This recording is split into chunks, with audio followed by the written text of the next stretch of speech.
Ya, dibuka saja dulu. Bismillahirrahmanirrahim. Assalamualaikum warahmatullahi wabarakatuh. Innal hamdalillah nahmaduhu wa nasta'inuhu wa nastaghfiruh wa natubu ilaih wa na'udzu billahi min shururi anfusina wa sayyiati a'malina may yahdihillahu fala mudilla lahu wa may yudlil fala hadiyalah. Asyhadu an la ilaha illallah wahdahu la syarikalah wa asyhadu anna Muhammadan abduhu wa rasuluhu alladzi la nabiyya ba'dahu wa ba'du. Alhamdulillah, bapak-bapak dan ibu-ibu, sekarang ibu-ibunya sampai keluar Pak ya. Ibu-ibunya sampai keluar. Alhamdulillah,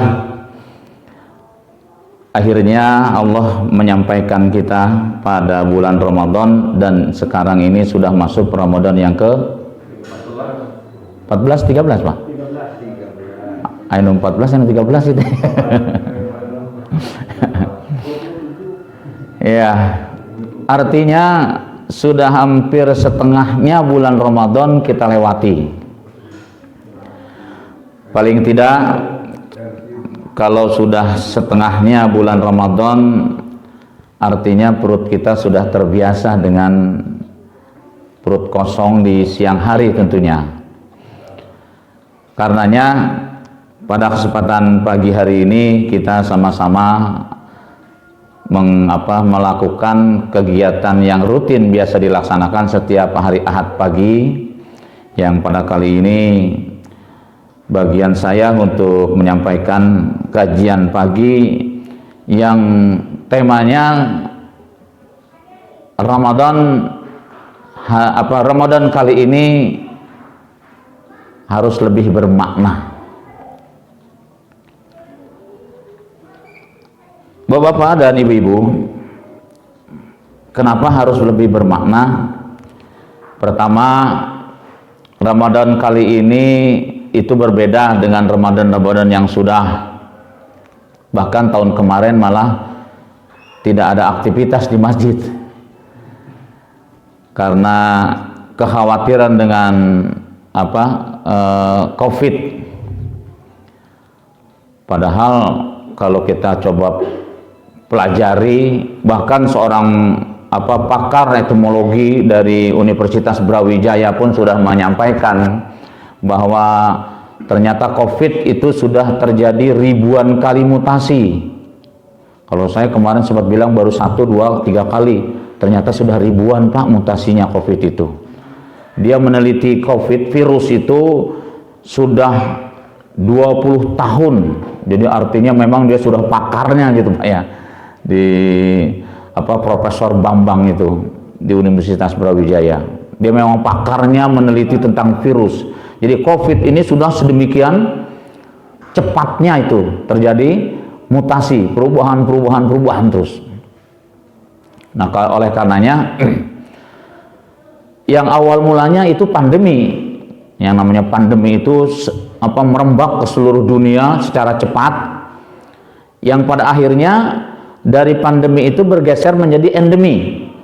Endemi itu seperti virus pada umumnya, seperti flu dan seterusnya. Tapi sayangnya, sayangnya masyarakat kita ini ada yang begitu parno apa Pak Parno Pak? Parno itu ya. Rano Parno ya. Ada yang begitu parnonya. Contoh saja misalnya Pak, saya punya tetangga itu dari tahun pertama kali virus sampai sekarang tidak mau ke masjid. Bayang nggak Pak? Nggak mau ke masjid. Makanya saya sering sindir. Hari ke masjid nggak mau, hari ke kantor jalan terus itu. Justru virus itu kebanyakan dari kantor, saya bilang. Kalau enggak dari pasar. Sering kemana-mana,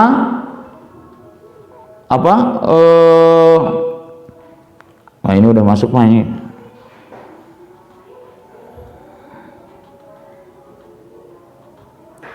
Ya, sudah ada nih linknya.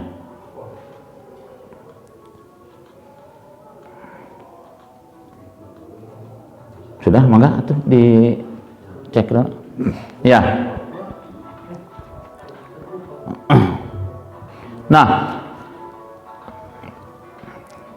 sampai sedemikiannya gitu. Hadis Rasulullah itu,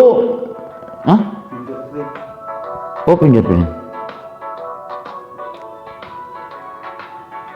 Kok masih udah mulai gitu, kasih tahu.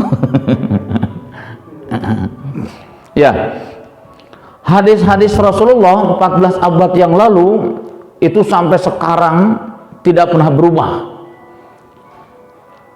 Ya, terutama hadis yang luar biasa disebutkan oleh Rasulullah 14 abad yang lalu berkenaan dengan bagaimana orang-orang Yahudi begitu takutnya kalau umat Islam itu punya kekuatan persatuan.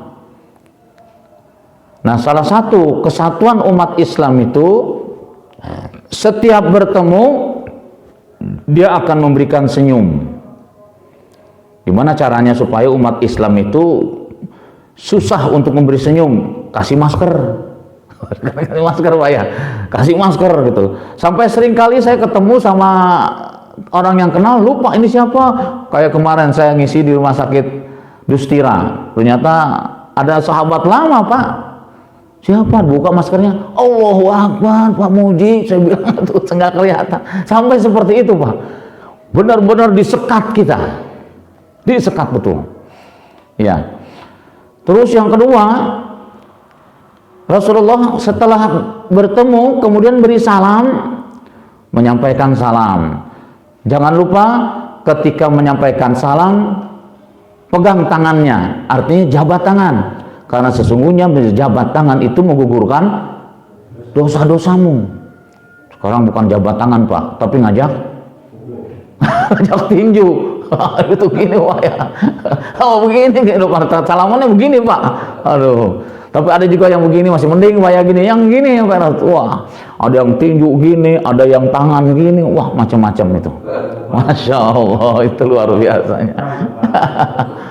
Allahu Akbar itu. Dan yang sangat luar biasa, yang dijadikan referensi oleh seluruh umat Islam di dunia, Mekah dan Madinah. Padahal tidak ada dalil sama sekali sholat menggunakan physical distancing. Padahal kan penularan itu terjadi dari droplet. Droplet itu terjadi kalau ada pembicaraan, ya kan, kalau ngobrol. Nah ini akhirnya apa? Perlu ada physical distancing. Hari sholat ngobrol gitu, Pak, kan nggak ngobrol sholat ya kan itu. Pakai physical distancing. Di Mekah, Madinah, semuanya itu terjebak dengan satu kondisi yang sangat memprihatinkan. Sekarang sudah mulai muncul di mana-mana, termasuk yang belum lama ini istrinya Ridwan Kamil. Sudah vaksin yang kedua, ternyata sekarang terpapar. Inilah nampaknya ujian bagi umat Islam, terutama ya kita yang ada di Indonesia ini. Yang namanya protokol kesehatan, menggunakan masker dan cuci tangan harus tetap kita lakukan bagaimanapun.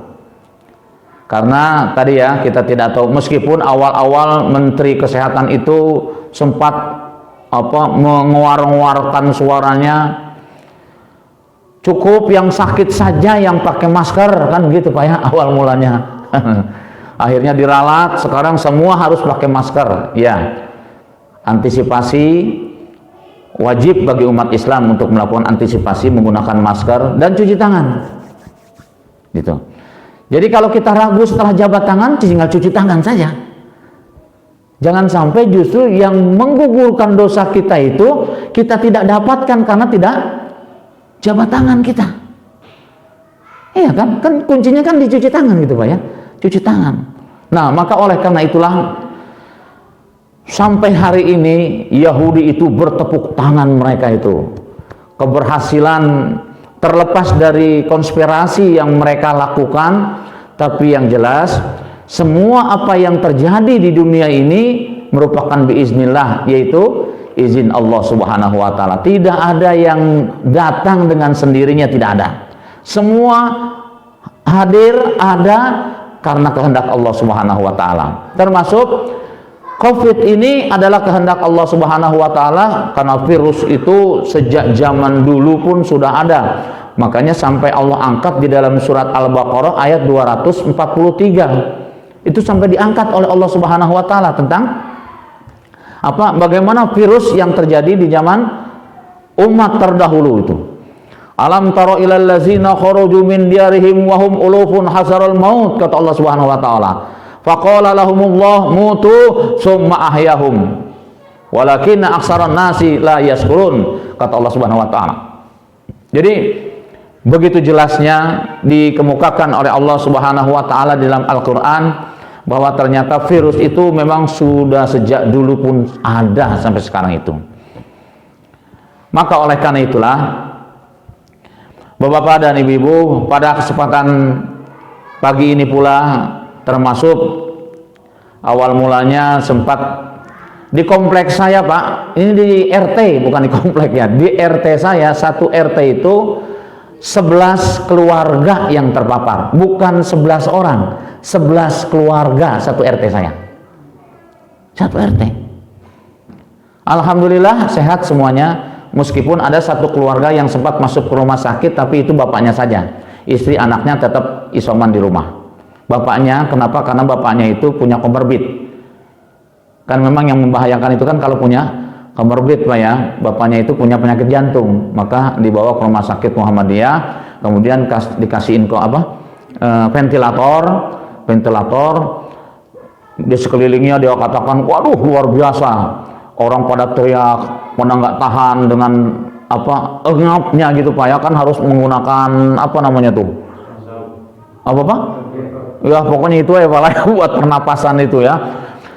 Ternyata ya tetangga saya ini, dia bilang, saya tidak pedulikan itu semua, ini adalah pemberian Allah Subhanahu wa taala, saya hanya bisa memohon kepada Allah. Maka dia tilawah Al-Qur'an aja, Pak. Tilawah Al-Qur'an dia, Pak. Ternyata dokter suster itu sampai terheran-heran, dia datang masuk menggunakan ventilator karena pernapasannya berat, kemudian dia tilawah Al-Qur'an 4 hari sudah harus dilepas semuanya. Dah Bapak mah nggak apa-apa, ternyata katanya nggak apa-apa, Pak. Itu jadi memang sempat ada yang nge-share itu betapa dahsyatnya tilawah Al-Qur'an itu. Ternyata memang tetangga saya mengalami itu. Gitu. Dia cerita setelah pulang sholat subuh sama saya, Pak ya. Setelah pulang sholat subuh, dia cerita, aduh luar biasa, saya berat sekali dada saya waktu itu. Tapi saya paksakan untuk tilawah Al-Qur'an. Terus 4 hari dia sudah boleh pulang, Pak. Kenapa? Karena sudah bersih, tidak ada virus sama sekali. Itu subhanallah. Jadi memang apa yang disebutkan oleh Allah Subhanahu wa taala dalam Al-Qur'an, bahwa Al-Qur'an itu sifa'ul lima fisurur, bahwa Al-Qur'an itu adalah obat untuk tadi menawarkan jiwa ragamu. Jadi jiwa raga kita itu bisa ditawarkan melalui tilawah Al-Qur'an. Nah itu, ala bizikrillahi tatmainul qulub. Dengan banyak ingat kepada Allah Subhanahu wa taala, hati menjadi tenang, hati menjadi tentram. Kan persoalan kan di hati ini, Pak ya. Nah, di hati. Nah, termasuk awal mula tetangga saya itu ada yang terkena virus itu, tetangga yang lain tidak mau. Sampai menyapa juga nggak mau. Ini kan keterlaluan, Pak. Padahal apa bedanya itu kan ya? Orang yang kena kusta sekalipun masih didatangin. Tapi kenapa kok Covid orang tidak mau? Nah, ini kan ironis ya Pak ya, sangat menyedihkan. Maka oleh karena itulah, mari kita mencoba untuk mensikapi semua keadaan yang ada ini tidak lain adalah kehendak Allah Subhanahu wa taala. Insya Allah justru dengan adanya pandemi Covid saat sekarang ini, ternyata banyak sekali pelajaran yang Allah berikan kepada kita. Semoga ini menjadi pelajaran yang berharga. Makanya saya katakan Ramadan ini harus menjadi Ramadan yang bermakna. Nah itu, Ramadan yang bermakna. Nah, Kalau kita coba cermati, Ramadan itu bukan kali ini saja, sudah berkali-kali Ramadan itu melewati diri kita. Hanya yang perlu kita tanya itu, makna yang kita dapatkan dari Ramadan ke Ramadan itu seperti apa? Padahal kan kita tahu esensi dari amaliyah Ramadan itu adalah ibadah saum. Kalau nggak salah pernah juga saya sampaikan pada waktu itu, ternyata ibadah saum yang kita lakukan ini memiliki nilai yang sangat besar untuk kesehatan tubuh kita. Nah ini kan, jadi tubuh kita ini menjadi sehat melalui ibadah saum. Makanya kan 14 abad yang lalu 200 tenaga medis diutus oleh Kaisar Romawi. Jadi Kaisar Romawi itu mengutus 200 tenaga medis untuk mendiagnosis masyarakat Madinah, yang Kaisar Romawi itu mendapat informasi bahwa masyarakat Madinah tidak ada yang terjangkit penyakit. Tidak ada. Apa betul? Penasaran Kaisar Romawi itu kemudian mengirim surat, mohon diterima, saya akan utus 200 tenaga medis saya untuk mendiagnosis masyarakat yang ada di Madinah. Satu persatu didiagnosa semuanya. Setelah selesai, kemudian paripurna, 200 tenaga medis itu paripurna rapat, kemudian membuat sebuah kesimpulan dari hasil tadi ya, diagnosisnya tadi. Semua catatan kaki, artinya semua catatan yang setelah dia tanya itu masing-masing masyarakat Madinah, semuanya sama setelah diakurin. Apa catatannya? Catatannya adalah sumu tasihu, sumu tasihu, sumu tasihu. Semuanya itu ketika ditanya jawabannya sama. Kenapa kamu bisa sehat? Sumu tasihu. Kenapa kamu bisa sehat? Sumu tasihu. Jawabannya, kenapa kamu bisa sehat? Saya diajarkan di dalam agama saya dan diperintahkan, dicontohkan oleh Rasulullah SAW untuk saum, karena sesungguhnya saum itu membuat diri saya menjadi sehat. Kesimpulannya itu Pak, dibawalah akhirnya ke Romawi. Setelah sampai di Romawi, dilaporkan kepada Kaisar Romawi. Kaisar Romawi itu geleng-geleng kepala Pak, luar biasa. Ternyata ibadah saum itu Pak.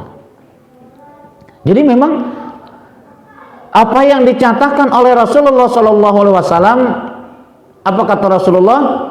Bahwa apa yang dinyatakan oleh Rasulullah itu adalah in huwa illa wahyu yuha. Jadi sesungguhnya yang dinyatakan oleh Rasulullah SAW adalah wahyu Allah Subhanahu wa taala. Kalau Allah memerintahkan saum kepada kita, pasti ada manfaat, sudah pasti manfaat, dan yang keduanya pasti akan memberikan makna terhadap kehidupan kita. Nah, ini tentang ibadah saum sebagai esensi dari bulan Ramadan ini. Banyak sekali.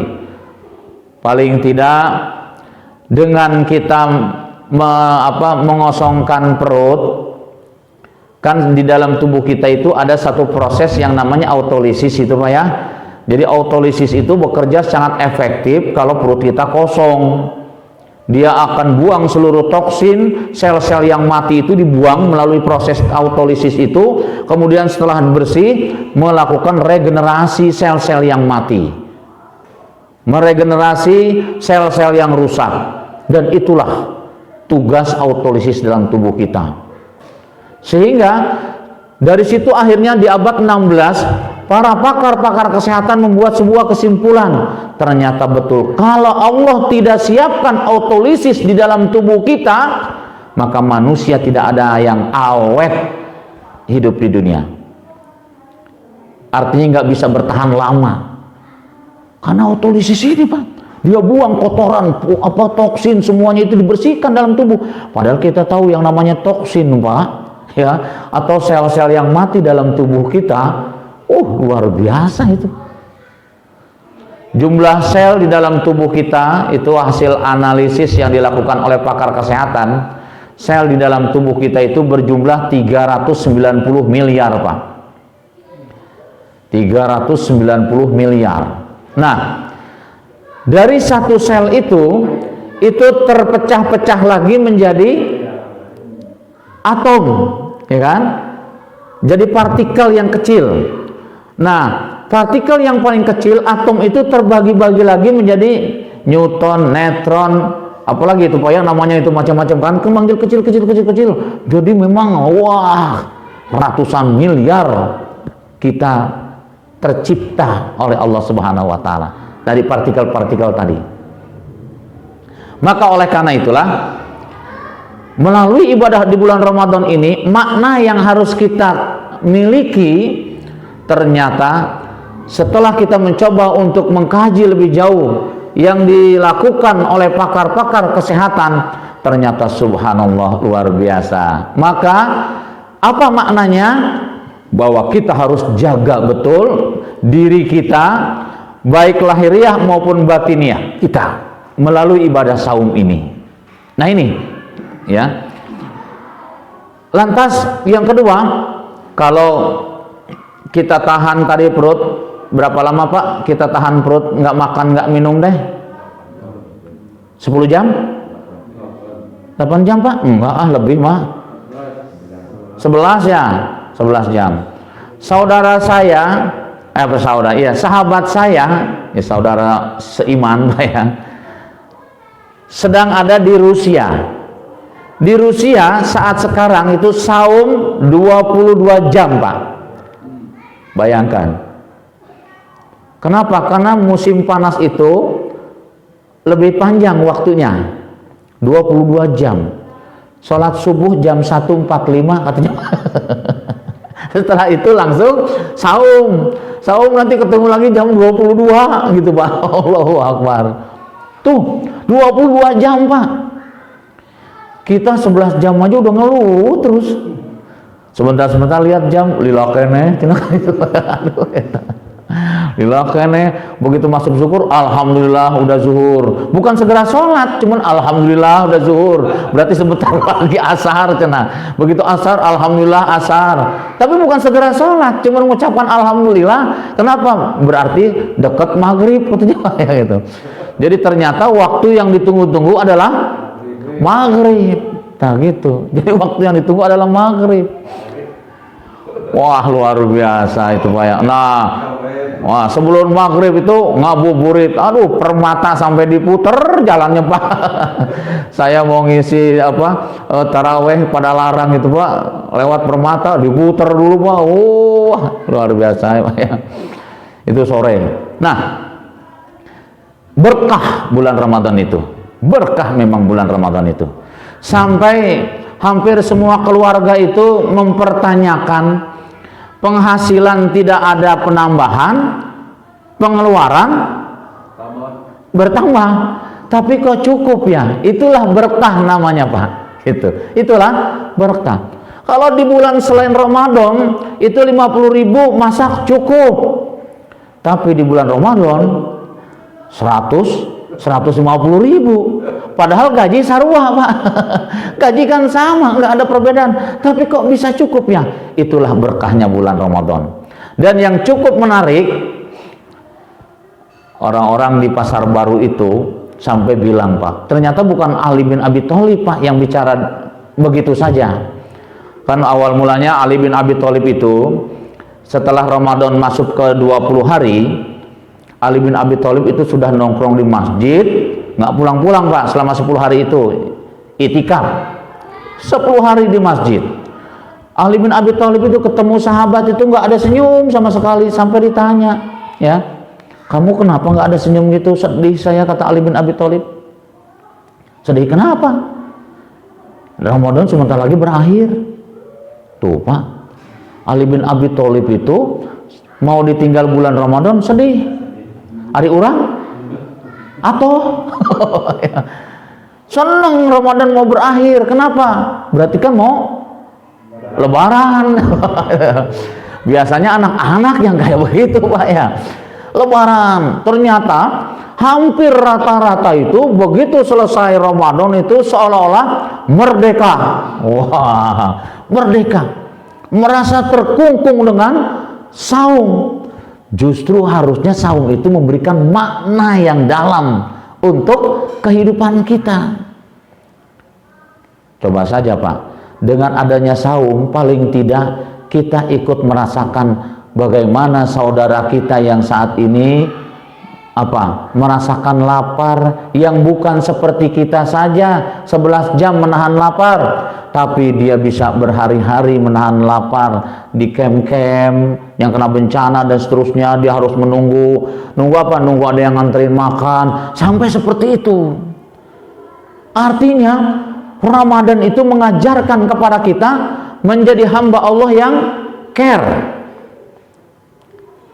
You know care? Makanya sampai Fitrah Insani itu bikin FI Care Pak sekarang itu. Jadi bikin FI Care.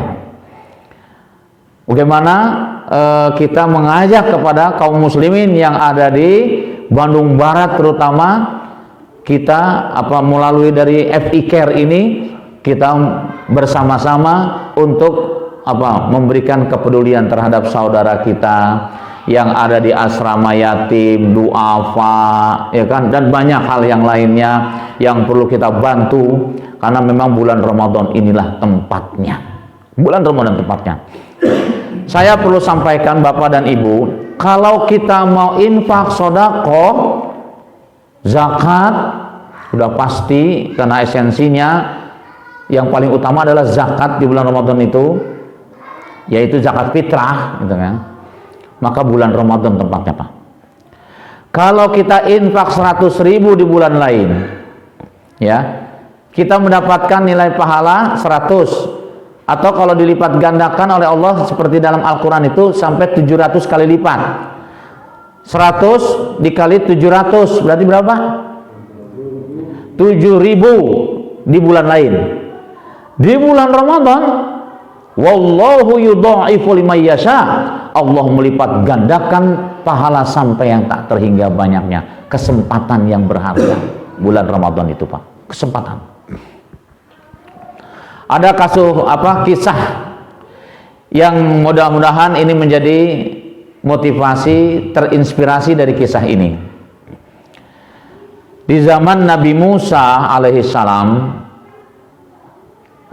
ada keluarga sepasang suami istri yang sudah cukup tua, kurang lebih sekitar 50 tahun lah masing-masing ini usianya. Dia berdiskusi, suami istri ini, aki yang nini ya. Kalau 50 boleh disebut aki nggak Pak? Belum ya? Oh belum. Oh belum ya. 50 mah belum aki ya? Belum. Remako ya? Oh remako 50 tahun lah. Nah, dia berdiskusi. Pak, kapan ya kita jadi orang kaya? Kata si istrinya gitu. Gimana mah kondisi kayak begini, usaha juga sulit. Mungkin karena memang Allah sudah takdirkan seperti ini. Tapi nggak bisa begitu saja tuh Pak, kata si mamahnya tuh. Kan kita punya nabi itu dekat sekali dengan Allah Subhanahu wa taala. Nabi Musa Pak kan dekat sekali dengan Allah.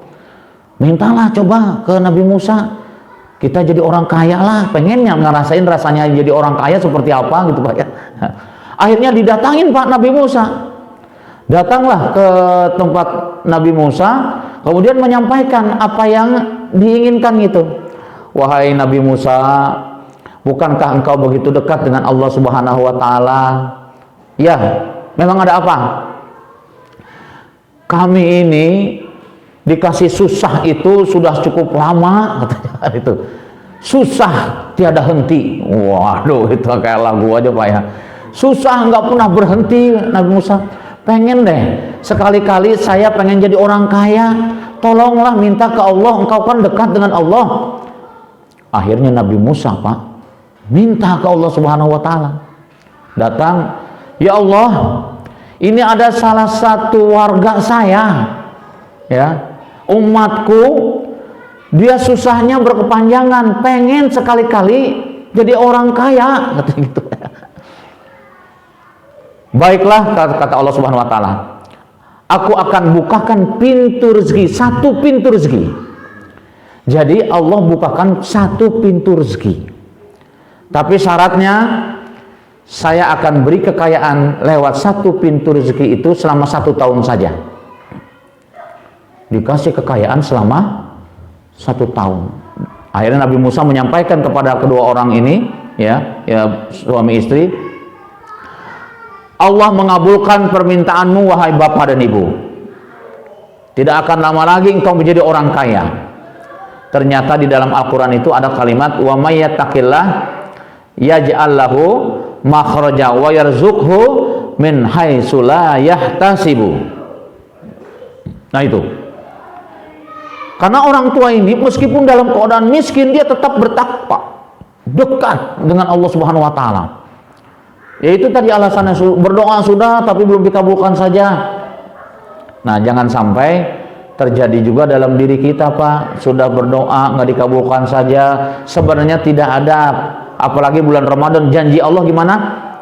Wa iza sa'alaka ibadi anni fa inni qarib ujibu da'watid da'iza da'an, kata Allah Subhanahu wa taala begitu. Bulan Ramadan ini adalah bulan yang begitu dekatnya diri kita dengan Allah Subhanahu wa taala, dekat sekali diri kita dengan Allah, Pak. Maka kata Allah sampai dilanjutkan itu dalam firman-Nya itu, andaikan hambaku minta kepadaku, aku akan kabulkan. Iza da'an, aku akan kasih, kata Allah Subhanahu wa taala. Tuh, bulan Ramadan ini tempatnya, Pak. Nah, begitu suami istri dia dikabulkan oleh Allah Subhanahu wa taala, ternyata betul, Pak, dalam jangka waktu singkat. Jadi orang kalau sudah dikasih jalan oleh Allah, Pak, gampang rezeki itu, Pak. Ya itu yang dikatakan wa yarzuqhu min haitsu la yahtasib. Dia sendiri terheran-heran, rezeki datang tidak disangka-sangka. Pendek cerita, dia menjadi orang kaya, Pak. Apa yang terjadi? Begitu dia menjadi orang kaya, kemudian dia diskusi lagi dengan suami dan istri berdiskusi lagi, "Mah, kita sekarang sudah jadi orang kaya." Iya, betul. Jadi harus gimana? Ya, mumpung kita jadi orang kaya, kita infakkan semua kekayaan kita. Setiap hari dia undang anak yatim, setiap hari dia orang-orang susah disantunin, semua, Pak. Mumpung kita jadi orang kaya. Mumpung. Nanti kalau kita susah, boro-boro mau ngasih makan orang susah, orang miskin, kita saja juga susah makan, kata dia begitu, Pak. Mumpung sekarang kita bisa, kesempatan dari Allah Subhanahu wa taala.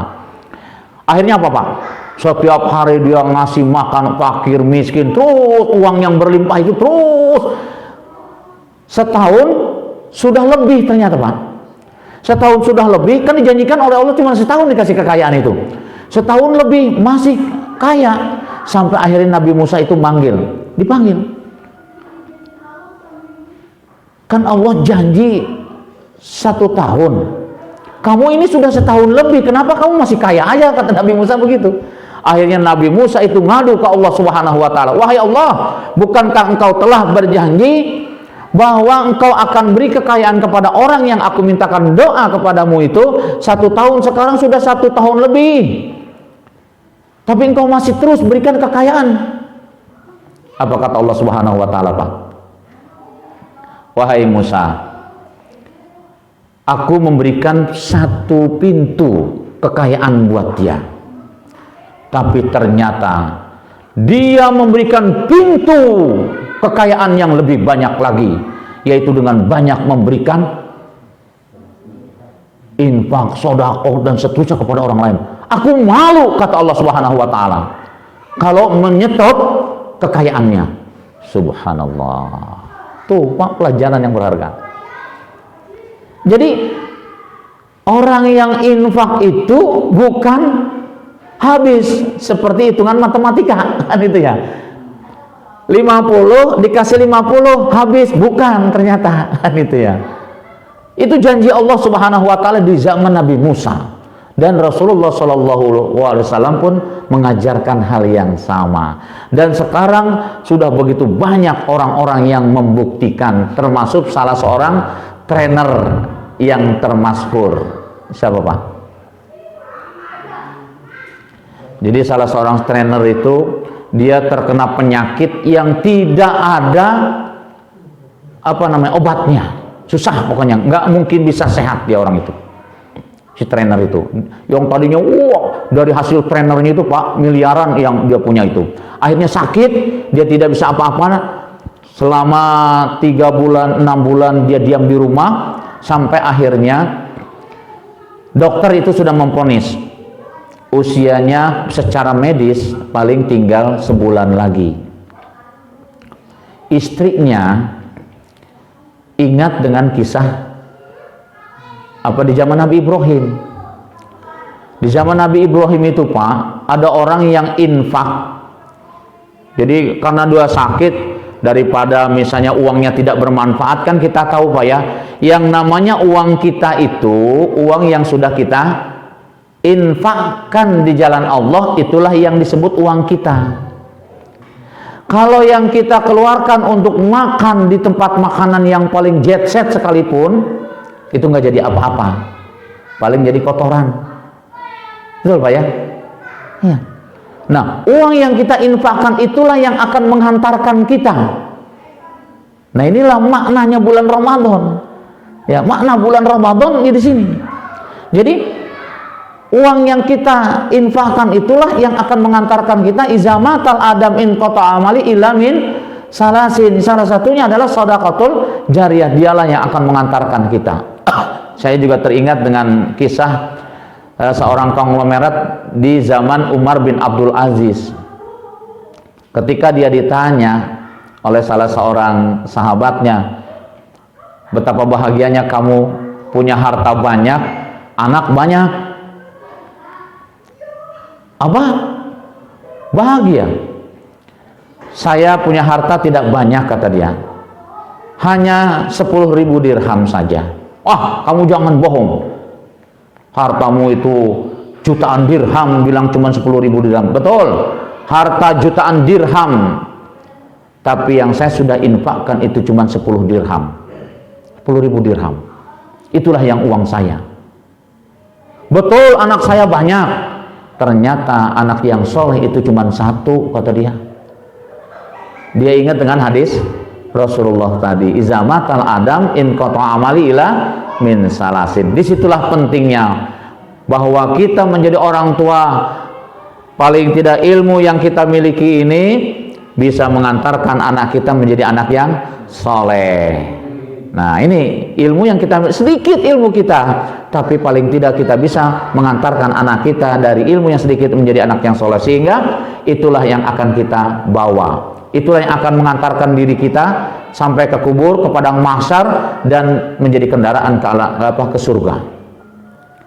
Ilmu yang bermanfaat, kemudian shadaqatul jariyah, dan anak yang soleh.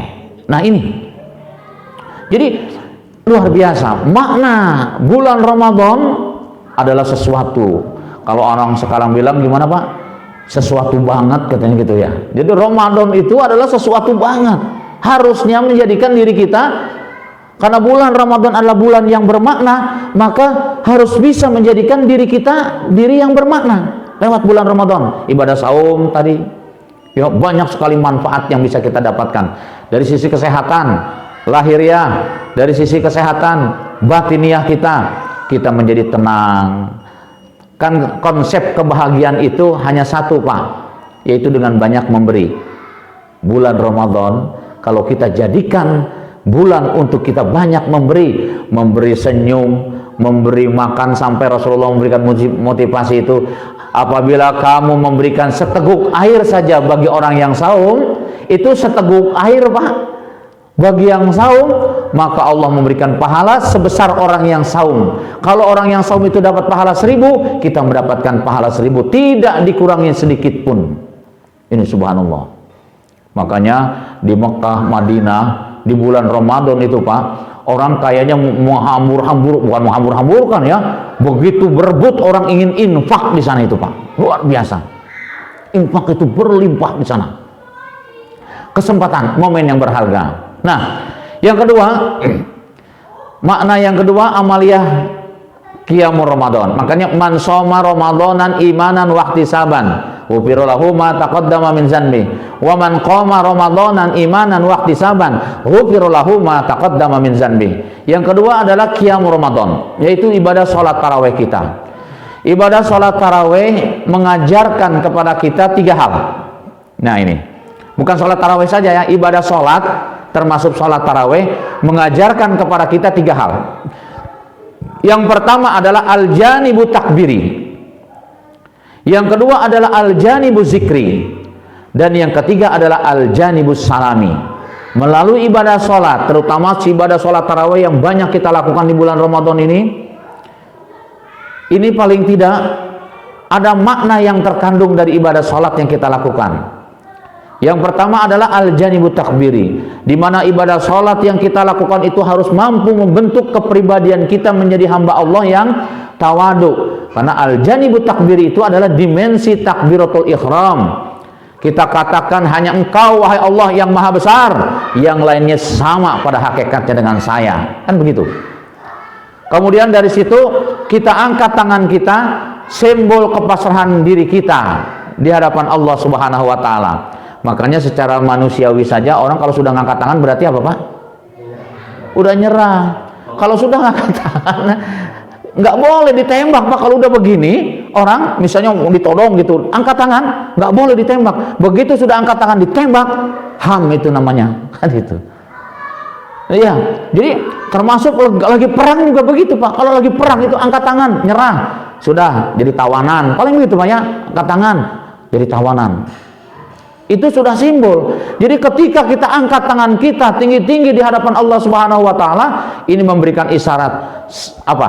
Qul inna sholati wa nusuki wa mahyaya wa mamati lillahi rabbil alamin. Seluruh kehidupanku hanya untukmu wahai Allah, aku pasrahkan jiwa ragaku hanya untukmu.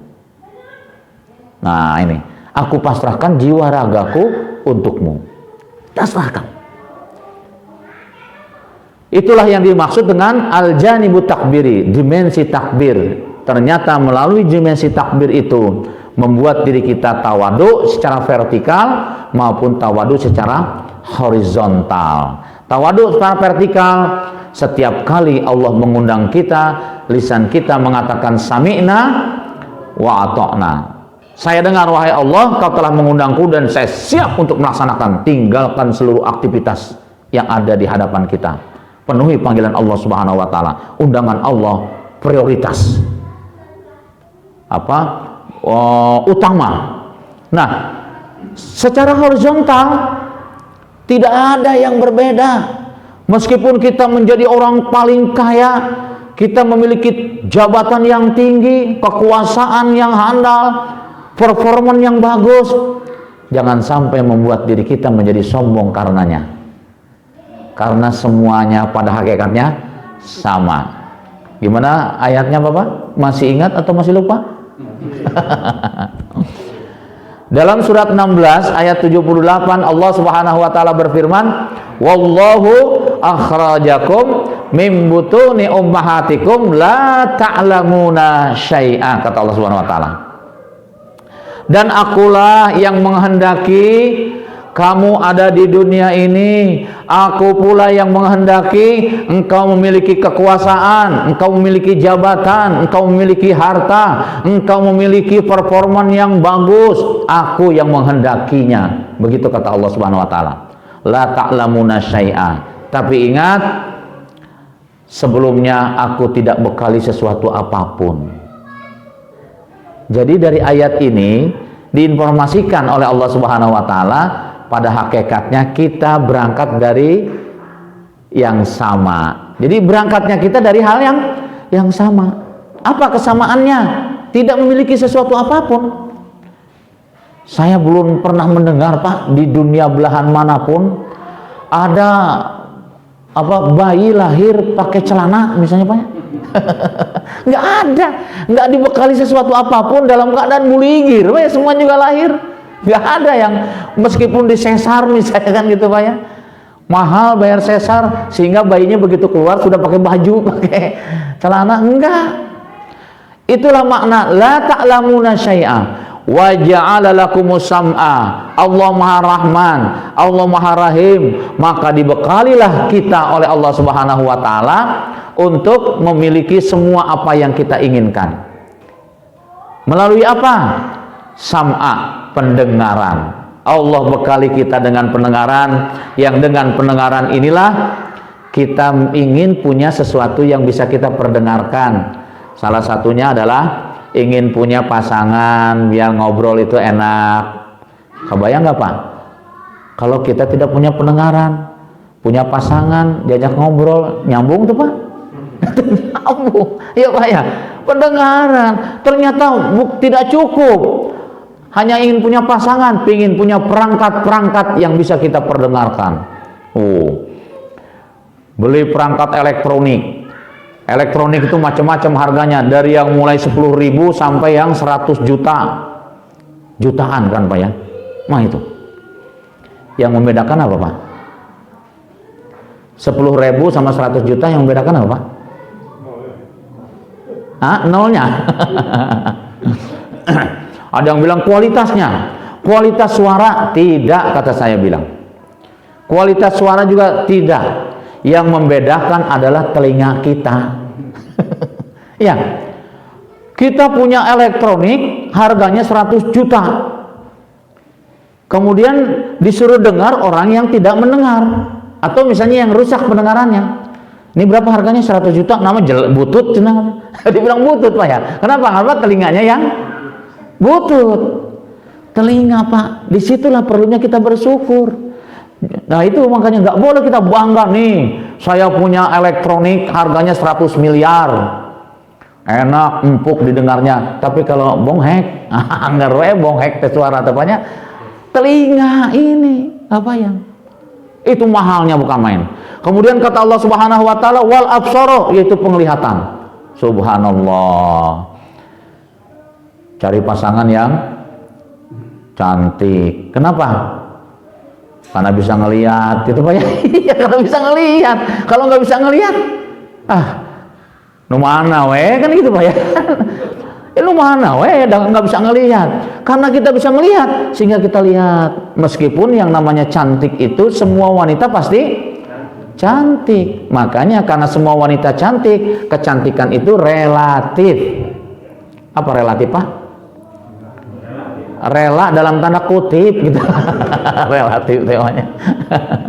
Iya, Masya Allah, itu luar biasa. Penglihatan, dengan penglihatan ini coba bayangkan Pak, setiap tahun kita ingin memperbaharui rumah kita, meskipun memperbaharui itu dengan di cat.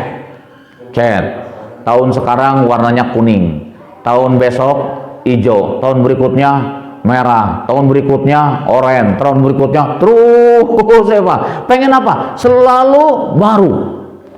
Nah, jadi bayangkan mata kita masih bisa melihat. Dan yang ketiga adalah afidah. Kemudian aku bekali kepadamu yaitu afidah. Apa itu afidah? Rasa. Ya, rasa. Hati fuadi itu adalah rasa. Kita bisa sedih, bisa gembira itu karena fuad. Karena fuad Pak, karena hati kita ini. Coba kalau hatinya sudah rusak Pak, sedih sama gembira sama nggak Pak? Sama. Kalau hati sudah rusak itu Pak, sedih gembira sama aja, nggak ada bedanya. Tapi karena hati kita masih bagus, sehingga kadang kita sedih. Pada saat apa kita harus sedih? Pada saat apa kita harus gembira? Pada saat apa kita harus tawar, nggak sedih, nggak gembira, gitu Pak ya. Nah, kita masih punya fuad, dan tiga-tiganya ini masih melekat dalam diri kita. Nah, ibadah sholat yang kita lakukan, itu memberikan makna yang sangat besar melalui takbiratul ihram kita. Kemudian isi dari ibadah salat yang kita lakukan adalah al-janibu zikri. Salat mengajarkan kepada kita untuk selalu ingat kepada Allah Subhanahu wa taala. Jangan sampai ingat Allah itu waktu salat. Di luar salat nggak pernah ingat ke Allah. Bukan waktu sholat, di luar sholat, di dalam sholat ya kadang-kadang nggak ingat Allah. Yang diingat apa? Macam-macam. Nah, ini juga pelajaran buat kita. Makna yang harus kita miliki di dalam ibadah sholat, bahwa sholat ini adalah al-janibu zikri. Dan yang terakhir, sholat itu memiliki kandungan atau makna al-janibus salami. Nah, inilah tentang sifat care, Pak. Di mana sebelum kita akhiri ibadah sholat kita harus buat komitmen. Kata Allah Subhanahu wa taala, jangan kau akhiri sholat sebelum kau berkomitmen. Apa komitmen yang kita sampaikan? Keselamatan buat engkau, saudaraku yang sebelah kanan, keselamatan buat engkau, saudaraku yang sebelah kiri. Komitmen apa itu, Pak?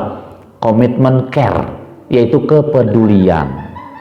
Makanya keliru besar kalau ada umat Islam yang sudah menegakkan sholat tapi tidak punya sifat peduli terhadap lingkungan. Nah, itu perlu diperiksa ibadah sholatnya.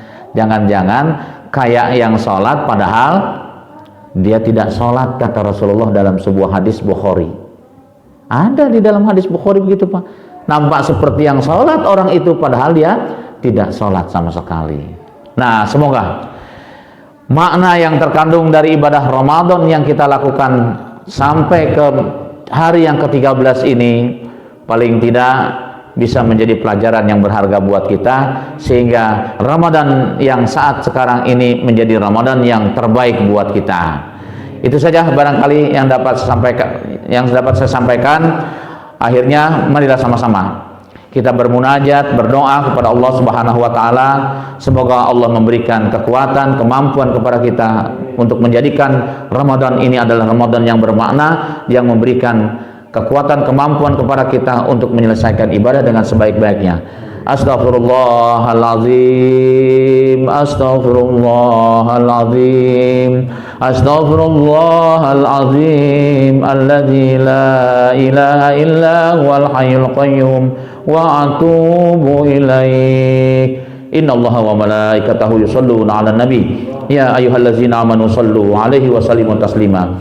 Hamdan syakirin, hamdan na'imin, hamdan yuwafi ni'amahu wa yukafi mazidahu ya rabbana ya rabbana ya rabbana lakal hamdu wa lakas syukru kama yanbaghi li jalal karim wa 'azimi sultanik. Allahumma inna nas'aluka ridhaka wal jannah, Allahumma inna nas'aluka ridhaka wal jannah, Allahumma inna nas'aluka ridhaka wal jannah wa na'udzubika min sakhatika wan nar. Ya Rabbana ya Rahman ya Rahim, kami adalah hamba-hambamu yang pada kesempatan waktu yang mustajabah di waktu syuruk ini kami mohon kepadamu, berilah kemampuan kepada kami ya Rabb untuk mensyukuri atas segala nikmat yang kau berikan kepada kami. Jadikanlah ya Rabb Ramadan kali ini adalah Ramadan yang terbaik, Ramadan yang memberikan makna dalam kehidupan kami. Ya Ilahana ya Rahman ya Rahim, tanamkan dalam diri kami iman yang kokoh, hati yang khusyuk, niat yang ikhlas, dan kesabaran yang tetap untuk mampu menjalani segala apa yang kau perintahkan dan menjauhkan apa yang kau larang, terutama di dalam bulan Ramadan ini. Ya Rabbana ya Rahman ya Rahim, berilah kemampuan kepada kami sebagai orang tua, mampu untuk mendidik keluarga kami, istri kami, anak-anak kami menjadi anak-anak yang saleh dan saleha, menjadi istri yang salehah ya Rabbana. Begitu juga diri kami mohon kepadamu, bentuklah kami pribadi yang saleh ya Ilahana ya Rahman ya Rahim. Innaka ta'lamu an hazil quluba qad ijtama'at ala mahabbatik wa taqat ala ta'atik wa tawahadat ala da'watik wa tahadat ala nusrati syariatik wa wasikillahumma rabitutaha wa adimuddaha wa hdiha subulaha wa amlaha bi nurikal ladzi la yakhbu wasrah sudurha bi faidil imani bik wa jamili tawakkuli alaik wa ihabi ma'rifatik wa mita'ala syahadati bisabilik innaka li maulana wa liman nasir. katsir. Allahumma ya Rabb, sungguh tidak ada kata yang paling indah dari apa yang kami lantunkan lewat doa ini kecuali Kau kabulkan permohonan kami. Ya Rabb, besar harapan kami akan dikabulkannya permohonan ini. Rabbana atina fid dunya hasanah wa fil akhirati hasanah wa qina adzabannar. Subhana rabbika rabbil izzati amma yasifun wa salamun alal mursalin walhamdulillahi rabbil alamin. Aku qouli hadza wa astaghfirullahal azim li wa lakum minkum. Wassalamualaikum warahmatullahi wabarakatuh.